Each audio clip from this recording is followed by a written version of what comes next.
Notre invité ce soir, Fabrice Bonneau, bonsoir. Bonsoir. Merci d'avoir accepté notre invitation. Vous êtes chef lyonnais, on le rappelle, président également de l'association des commerçants Charité Bellecour. Alors depuis mercredi et les annonces d'Olivier Véran, la colère monte chez les restaurateurs et les gérants de bars. Fermeture totale à Marseille, ce n'est pas le cas pour nous encore à Lyon. La fermeture des bars en revanche à partir de 22 h sera effective dès lundi. Comment avez-vous pris ces annonces d'abord ? C'est très dur, c'est très violent. Tout d'abord, j'apporte mon soutien aux restaurateurs marseillais d'Aix-en-Provence et Guadeloupe. C'est très très important. Notre profession est fragilisée déjà depuis le confinement. La réouverture de nos commerces a été très difficile. Nous avons appliqué toutes les mesures dans les restaurants, toutes les mesures sanitaires qui nous ont été imposées. Le gel hydroalcoolique. Jusqu'aujourd'hui, dans mon restaurant, on passe nos cartes aux UVC. Pour tuer le Covid. On a des gels aussi qui désinfectent complètement les locaux. Voilà, toutes les mesures ont été appliquées. Je pense que la sécurité, elle se fait dans nos commerces aujourd'hui. Une deuxième sanction serait terrible. Terrible pour notre profession. Et pourtant, hier soir, Jean Castex, le Premier ministre, s'est encore montré une fois très ferme. Pas question, selon lui, de revenir sur ses décisions. Vous comprenez cet entêtement, je ne sais pas si c'est vraiment le bon mot, du gouvernement face aux restaurateurs et aux gérants de bars ? Alors, je redoutais cette situation, en fait, qu'on soit montré du doigt tout de suite à la réouverture. On ne devait pas louper cette réouverture, ça c'est sûr. Au 5 juin, on devait tous appliquer les règles barrières qui nous étaient imposées, tous ces gestes sanitaires.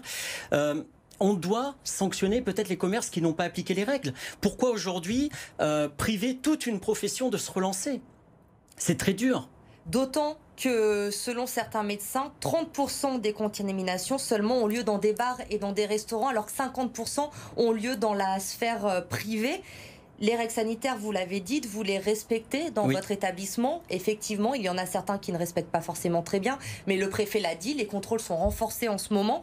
Vous avez l'impression d'être un peu, du coup, les boucs émissaires dans cette affaire ? Bien sûr qu'on est les boucs émissaires à chaque fois, mais ce que je vous disais, je redoutais justement, et je l'avais dit à plusieurs professionnels, on ne doit pas louper cette réouverture. C'était très très important pour nous. Aujourd'hui, se relancer, ça va être difficile, vraiment difficile. Je n'ose même pas imaginer un reconfinement pour notre métier et notre profession, c'est pas possible. Parce que quel bilan vous faites de ces derniers mois depuis la fin du confinement ? Les gens sont revenus quand même dans vos établissements. J'imagine qu'il y a toujours des pertes puisqu'il y a cette distanciation. C'est 1 mètre entre chaque table. Vous perdez également du potentiel dans vos établissements. Alors moi j'ai supprimé 40 couverts sur 70, donc il ne reste pas grand-chose. Remplir un restaurant aujourd'hui, une salle de restaurant, ça devient difficile. Il y a toujours cette crainte, toujours les personnes à risque ou les personnes âgées n'ont pas encore le déclic et le geste pour revenir dans nos commerces. Donc voilà, on se devait les rassurer. Oui, c'est...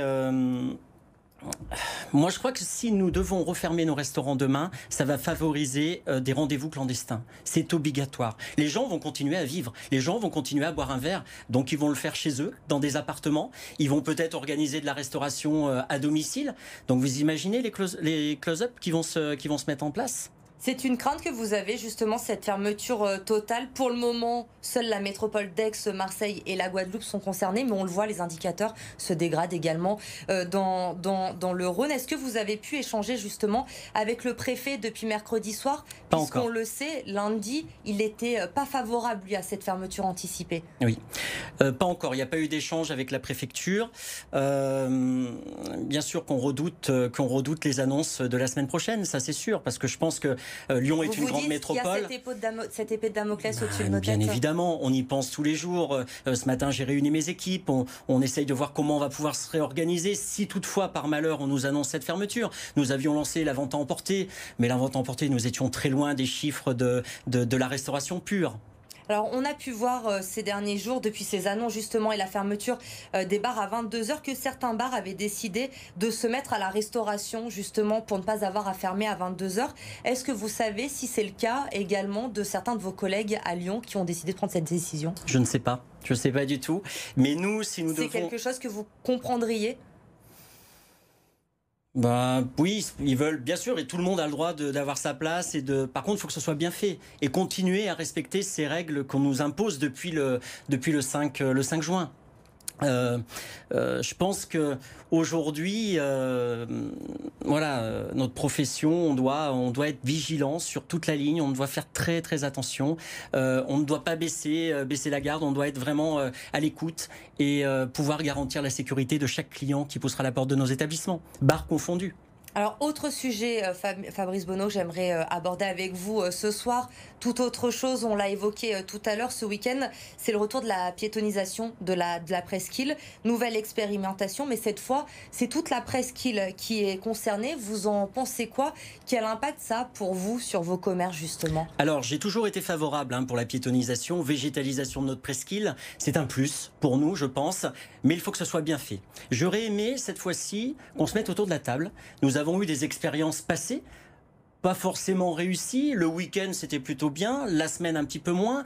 Et puis, ce que j'avais constaté sur la dernière piétonisation, c'est que la moitié de la presqu'île, tout le nord de la presqu'île, était devenu piéton et nous, mon association est au sud de Bellecour. Donc aujourd'hui, nous, on était plutôt à cette époque-là une voie de garage. Les gens venaient poser leur voiture dans nos rues. Les gens venaient, donc il y avait des problèmes de bouchons, des problèmes de pollution. Et puis les gens partaient vite de l'autre côté pour avoir le confort de profiter des rues. Aujourd'hui, cette décision d'élargir à toute la presqu'île, c'est positif. De Perrache à l'hôtel de ville, c'est parfait. Plus des rues voisines, le bas des pentes. Voilà, c'est très bien. J'espère que ça va favoriser les commerces. Puisque certains commerçants se plaignaient justement d'une baisse d'activité. C'est le bilan que vous avez eu aussi avec vos collègues lors de ces premières expériences? Oui, il y a eu, alors tout dépend les commerces, on ne peut pas tout mélanger. Il y a des commerces, plutôt le haut de gamme s'en est plein. Après, il y a d'autres restaurants et il y a d'autres commerces qui ont plutôt bien fonctionné. Dans l'ensemble, c'était plutôt pas mal. C'était une expérience qui était à essayer. Et puis je pense qu'aujourd'hui tout ça, ça a un bon sens d'essayer d'avoir moins de voitures en centre-ville, mais par contre ne pas oublier les parkings relais, ça c'est très important. Peut-être aussi quand les gens viennent le week-end profiter de la presqu'île, les gens veulent consommer. Il faut qu'il y ait de la consommation. Alors, quand vous avez des paquets plein les bras, si la voiture n'est pas proche, comment vous faites? Alors, il y a peut-être des nouveaux jobs, des nouveaux boulots qui vont se mettre en place, peut-être des triporteurs qui vont s'imaginer, et puis qu'on imagine peut-être des services de livraison tout de suite ou à domicile ou au coffre des voitures sur les parkings relais. Donc il y a plein de choses à réfléchir. C'est pour ça qu'on aurait aimé, on n'est que 10 présidents d'associations, on regroupe quand même aujourd'hui presque 800 commerçants sur la presqu'île et on aurait aimé se mettre autour de la table pour en parler. Qu'il y ait une concertation, elle aura peut-être lieu justement après ce week-end, pouvoir tirer un nouveau bilan et cette fois vous serez très certainement concerté par la métropole. Merci beaucoup Fabrice Bonneau d'avoir accepté notre invitation ce soir. Merci. J'ai le cœur lourd aujourd'hui avec la perte de Pierre Troisgros, bien sûr, parce que je suis un élève de Pierre Troisgros. Et voilà, je voulais juste le souligner, on perd vraiment une grande figure de notre profession, de notre métier.